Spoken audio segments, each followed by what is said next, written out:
everyone! In this video, I'll show you how to turn on or off Bluetooth on Android quickly and easily. So, let's get started. First, open the settings on your phone.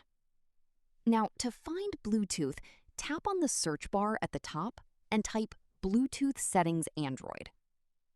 Once it appears, go ahead and tap on it. You'll now see the Bluetooth option under Connected Devices or a similar section, depending on your phone. Switch it on.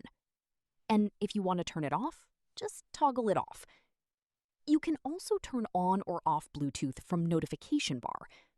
First, swipe down from the top of your screen. Look for the Bluetooth icon and tap on it. Then, tap or toggle the Bluetooth icon to turn it on. Then tap it again anytime to turn it off. That's it. This is the easiest way to enable or disable Bluetooth on Android devices. If you found this helpful, make sure to check out more Android Bluetooth tips and tutorials.